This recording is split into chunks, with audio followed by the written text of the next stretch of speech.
तो वहीं supreme court द्वारा अरावली क्षेत्र में निर्माण के मामले में की गई टिप्पणी के बाद कांग्रेस ने पंजाब भू परीक्षण विधेयक 2019 के विरोध में हरियाणा के राज्यपाल को ज्ञापन सौंपा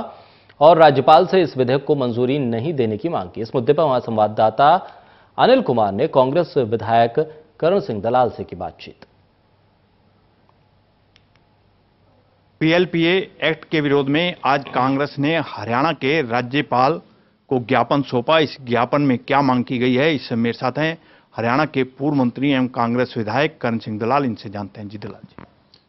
आज हम सभी विधायक चौधरी भूपेंद्र सिंह हुड्डा जी के नेतृत्व में प्रदेश के महामहिम राज्यपाल जी से मुलाकात करने गए थे और हमने बाकायदा लिख कर के सबूतों के साथ, अखबारी कतरनों के साथ महामहिम जी के सामने जो पिछले दिनों इस हरियाणा के अंदर अपने आप को ईमानदारी का ढोंग फैलाने वाली खट्टर सरकार किस तरीके से पीएलपीए कानून के अंदर संशोधन करके और जो लैंड शार्क हैं, प्रॉपर्टी डीलर हैं, उनके साथ हजारों करोड़ रुपए की रिश्वत का सौदा हुआ और फरीदाबाद गुड़गांव के जनजीवन को प्रभावित करने वाला ये जो पीएलपीए का जो 1900 का जो कानून है, उसमें पर्यावरण हमारा बिगड़ने वाला था।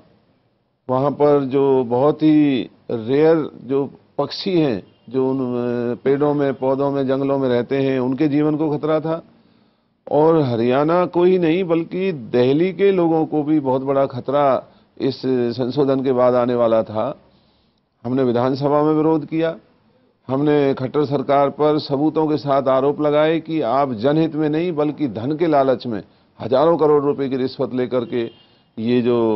पीएलपीए के कानून में संशोधन कर रहे हैं, वो हमारे लोगों के जीवन के लिए बहुत ही एक खतरनाक मुद्दा होने वाला है। और हमें खुशी है कि जहां तमाम विपक्ष ने पीएलपीए का विरोध विधानसभा के अंदर किया, वहीं हमारे देश के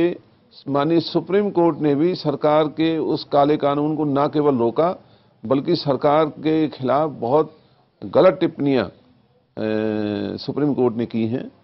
तो वो सारी बातें लेकर के आज महामहिम से हमने यही निवेदन किया कि आप जो कानून आपके पास हस्ताक्षर होने के लिए, अनुमति के लिए आया है, सुप्रीम कोर्ट के उस आदेश के बाद आप भी उसे अपनी मान्यता, अनुमति ना दें, उसको वापस करें और जो हजारों करोड़ रुपए का लेन देन इस पीएलपीए के नाम पर इस खट्टर सरकार ने किया है, उसकी न्यायिक जांच कराने की कृपा करें। दलाल साहब, जो आज राज्यपाल को आपने ज्ञापन सौंपा है, इस ज्ञापन में इसके अलावा और भी कोई मांग की गई है क्या? हाँ, दूसरा हमने इस ज्ञापन में महामहिम राज्यपाल जी के संज्ञान में जो अभी पिछले दिनों जब सुप्रीम कोर्ट ने इनके पीएलपीए के उस काले कानून को रोक दिया, तो धन कमाने के लिए जो दूसरा इस सरकार ने हजारों करोड़ रुपए की रिश्वत लेकर के, जिसमें केंद्रीय मंत्री, हरियाणा के मौजूदा कई मंत्री, स्वामी रामदेव, उनकी हजारों एकड़ जमीन जो कंसोलिडेशन यानी किलाबंदी का एक कार्य जो पिछले दिनों चला और जिस कार्य को रोक दिया गया था और सरकार ने उस वक्त ये कहा कि इसको रोक करके हमने एक बहुत अच्छा काम किया है, इसमें गलत तरीके से किलाबंदी की गई थी। आज वही सरकार फिर से हजारों करोड़ रुपए लेकर के उस किलाबंदी के उस कानून को मान्यता दे रही है और वहाँ जो जितने भी प्रॉपर्टी डीलर हैं उनके साथ मिलकर के किलाबंदी का अंजाम दे करके ये सरकार फिर से हमारे इलाके के लोगों के लिए, वहाँ जहाँ उस ज़मीन के ऊपर पेड़ पौधे हैं, उस ज़मीन के एक पथरीली ज़मीनें हैं जहाँ पर कोई कंस्ट्रक्शन की एक्टिविटी हो भी नहीं सकती, वहाँ ना पानी है ना वहाँ पर कोई अच्छा पर्यावरण है, तो एक और काला कानून ये सरकार कंसोलिडेशन के नाम पर जो करने जा रही है, हमने उसका भी विरोध किया है और महामहिम जी के संज्ञान में इस किलाबंदी को भी हम लेकर के आए। ये थे मेरे साथ हरियाणा के पूर्व मंत्री एवं कांग्रेस विधायक करण सिंह दलाल। इन्होंने कहा है कि पीएलपीए के विरोध में आज कांग्रेस ने हरियाणा के राज्यपाल को ज्ञापन सौंपा है और उनसे मांग की है कि इस बिल को वो मंजूरी ना दें। कैमरामैन संजय के साथ अनिल कुमार, टोटल न्यूज़, चंडीगढ़।